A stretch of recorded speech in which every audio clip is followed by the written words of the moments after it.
Last video में हमने देखा था कि सॉल्यूशन कैसे कंसिस्टेंट, और सॉल्यूशन आपके कंसिस्टेंट कब आ रहे हैं, इनकंसिस्टेंट कब आ रहे हैं, यूनिक कब आ रहे हैं, ठीक है, इनफाइनाइटली मैनी सॉल्यूशंस कब आ रहे हैं। अब यहाँ पर एक हम एग्जांपल सॉल्व कर देख लेते हैं। सॉल्व द इक्वेशंस, ये आपका इंपॉर्टेंट क्वेश्चन है और ये रुड़की यूनिवर्सिटी में कई बार आपका पूछा हुआ क्वेश्चन है। ठीक है, x plus y plus z is equal to 6, x minus y plus z is equal to 2, 2x plus y minus z is equal to 1। तो इसमें हम सबसे पहले ए मैट्रिक्स देखिए, इसके कॉफिशिएंट्स को हमने लिख लिया, ये कहलाएगी आपकी कॉफिशिएंट मैट्रिक्स। ऑगमेंटेड ए, ये देखिए सब्सट्रैक्ट करके हमने 6 to 1 इस तरह से लिख लिया, ये हमारी मैट्रिक्स क्या कहलाएगी, ऑगमेंटेड ए। अब इसके बाद क्या करेंगे, जो हमने रैंक का प्रोसीजर, इसलिए मैंने कहा था कि रैंक वाला चैप्टर जो है वो रिपीटेडली पढ़ लीजिएगा आप। रैंक वाला अगर आपको चैप्टर तैयार हो गया तो आपको मैट्राइसिस में कोई भी प्रॉब्लम नहीं आएगी, सेम ऑपरेशन सेम चीजें सब पढ़ेंगे आप। ठीक, तो यहाँ पर देखिए, अब फर्स्ट रो देखिए आपकी नॉन जीरो है, ठीक है, तो आप देखिए टू, थर्ड वाले से हम स्टार्ट करते हैं, तो 2 माइनस, इसमें 2 से मल्टीप्लाई कर देंगे हम, तो 2 माइनस के 2r1, ठीक है, r3 माइनस के 2r1 ऑपरेशन करेंगे तो 0 माइनस 1 माइनस 3 और माइनस का 11 इस तरह से आ रहा है। और इसके बाद हम ऑपरेशन r2 वाली रो देखते हैं, तो r2 में से डायरेक्ट r1 माइनस कर देंगे तो भी ये इस तरह से आ जाएगा। ठीक है, अब इसकी पाइवटिंग पोजीशन कितनी है फर्स्ट वाले की, यहाँ पर आप देखेंगे हम 1, दूसरे वाले में अभी नीचे उसके 0 नहीं आ रहा है, तो इसमें फिर हमसे ऑपरेशन दोबारा हम इसमें करेंगे। तो क्या कर रहे हैं यहाँ पर हम R3 में से सीधे सीधे क्या माइनस कर दें, R3 में से हम R2 माइनस कर दें सीधे, तो कितना आ जाएगा आपका 1 माइनस 1 0 आ जाएगा, 3 माइनस 0 कितना आ जाएगा आपका 3 आ जाएगा। ठीक है, तो इस तरह से आप ये सॉल्व कर लेंगे इक्वेशन। अब यहाँ पर हम रैंक निकालते हैं, तो यहाँ पर देखिए ए की रैंक कितनी थी आपकी, आप ए की रैंक में यहाँ देखिए 1 1 3 और यहाँ 6 2 9, तो ए की रैंक कितनी आ रही है आपकी 3। ऑगमेंटेड ए, इसमें से मैट्रिक्स निकाल कर देखेंगे कि ऑगमेंटेड ए की रैंक भी कितनी आ रही है आपकी 3 आ रही है, और नंबर ऑफ वेरिएबल इसमें कितने थे, नंबर ऑफ वेरिएबल भी आपके 3 थे। तो जब ए की रैंक, ऑगमेंटेड ए की रैंक, ठीक है, और नंबर ऑफ वेरिएबल जब तीनों ही इक्वल आ जाएं, तो ए की रैंक और ऑगमेंटेड ए की बराबर आई तो कंसिस्टेंट सॉल्यूशन हुआ। फिर नंबर ऑफ वेरिएबल भी उसके इक्वल आ गए, तो इसका मतलब उसमें यूनिक सॉल्यूशन मिलेगा। तो यहाँ पर क्या किया हमने, एक्स वाई जेड से मल्टीप्लाई किया, तो कितना जाएगा x plus y plus z is equal to 6।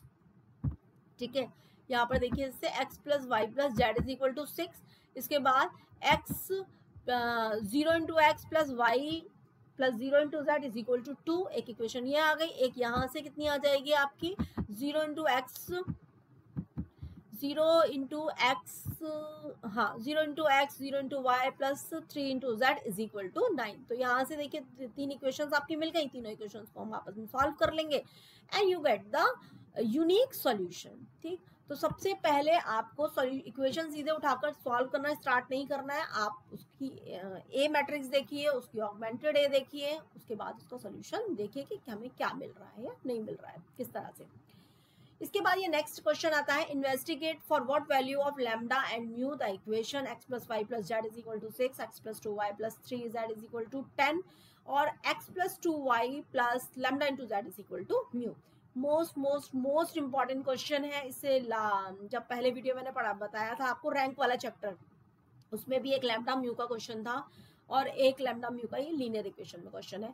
ये 2-3 क्वेश्चन जो है लगातार रुड़की यूनिवर्सिटी के सिलेबस में एटलीस्ट बार रिपीटेड होते हैं, और ये रिपीट करने का एक रीजन भी है। रीजन ये है कि एक ही क्वेश्चन में आपकी सारी एक्सरसाइजेस हो जाती हैं, यूनिक कब मिल रहा है, नो सॉल्यूशन कब मिल रहा है, इनफाइनाइट सॉल्यूशन कब मिल रहा है। तो अगर किसी भी एग्जामिनर को आपसे इन्फॉर्मेशन लेनी है कि भाई इस बच्चे को कितना पता है, ठीक, तो एक क्वेश्चन से ही सारी इन्फॉर्मेशन निकल रही है। ठीक, तो सबसे पहले मैट्रिक्स का क्या लिखेंगे, ऑगमेंटेड ए। देखिए आप होमोजीनियस लीनियर इक्वेशन है, ऑगमेंटेड ए लिखेंगे, ऑगमेंटेड ए हमारा ये मैट्रिक्स आ गई। इसको सिंपल बेसिक ऑपरेशन से आप यहाँ पर इसको नॉर्मल फॉर्म में कन्वर्ट कर लेंगे। ठीक है, नॉर्मल फॉर्म में एक्लन फॉर्म में कन्वर्ट करने के बाद यहाँ पर आप देखते हैं कि पहला इन्होंने जो क्वेश्चन पूछा है कि इन इक्वेशंस का कोई भी सॉल्यूशन ना हो। भाई कोई सॉल्यूशन ना हो तो आप क्या कहेंगे कि हमारी मैम ने तो बताया था ए की और ऑगमेंटेड ए की रैंक जो है आपस में बराबर नहीं आनी चाहिए। इसका मतलब क्या हुआ कि लैम्डा की वैल्यू, सपोज करें कि हम जो है इनकंसिस्टेंट, आपका सॉल्यूशन कैसा आना चाहिए, एग्जिस्ट ही ना करे। अब यहाँ पर अगर मैं केस लेते हैं अलग अलग, अगर लैम्डा की वैल्यू क्या कर दी हमने 3 आ गई, ठीक है, तो ये वैल्यू कितनी हो गई यहाँ पर 0। ठीक है, और म्यू की वैल्यू 10 ना हो तो ये क्या हुई आपकी 0 नहीं होगा। तो इसका मतलब ए की रैंक तो कितनी आ जाएगी, ए की रैंक आ जाएगी मेरी 2 और ऑगमेंटेड ए की रैंक उस केस में कितनी हो जाएगी 3। तो ये कंडीशंस क्या निकल कर आई, या आपका क्वेश्चन का आंसर क्या हुआ कि अगर ए की रैंक जो है सॉरी इफ लैम्डा की वैल्यू जो है 3 रख दें और म्यू की वैल्यू 10 ना हो तो उस केस में इसका सॉल्यूशन पॉसिबल नहीं होगा, वी गेट नो सॉल्यूशन।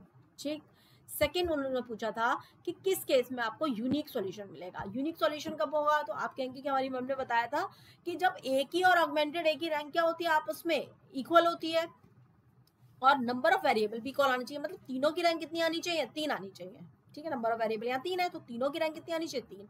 अब लैम्डा की वैल्यू अगर मैं 3 रख देती हूँ तो वहां पर वो कितना आ जाएगा 0।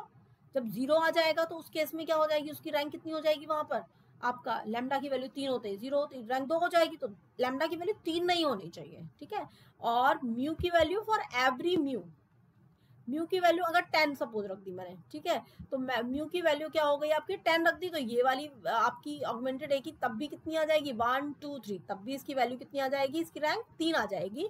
तो उस केस में आपका सोल्यूशन आपका यूनिक आएगा। कुछ बच्चों को यहाँ पर प्रॉब्लम हो जाती है, थोड़ा सा कंफ्यूज हो जाते हैं, वो म्यू की वैल्यू वो 10 ऑप्ट नहीं करते हैं। आप म्यू की वैल्यू 10 ले भी सकते हैं, आप देखिएगा म्यू की वैल्यू 10 रख के क्या इसकी रैंक जो है 3 आ रही है या नहीं आ रही है। ठीक है, थर्ड वाला पॉइंट क्या आता है, for an infinite infinity of solution. Infinite number of solution कब मिलेंगे, जब ए की रैंक और ऑगमेंटेड ए की रैंक इक्वल होगी लेकिन वो less than number of variable से होगी। वो किस केस में होगा, लैम्डा की वैल्यू 3 आ जाए, म्यू की वैल्यू 10 आ जाए, तो आपको कितना मिल जाएगा, इनफाइनाइटली मैनी सॉल्यूशंस मिल जाएंगे। उस केस में लैम्डा की वैल्यू 3 और म्यू की वैल्यू 10 के केस में क्या आ जाएगी, रैंक कितनी आ जाएगी आपकी 2 आ जाएगी, नंबर ऑफ वेरिएबल से लेस होगी। तो ये एक क्वेश्चन आपका पूरी एक्सरसाइज करवा देता है, इसलिए ये क्वेश्चन आपका इम्पोर्टेंट है। ठीक, अब नेक्स्ट क्वेश्चन हम नेक्स्ट वीडियो में देखते हैं।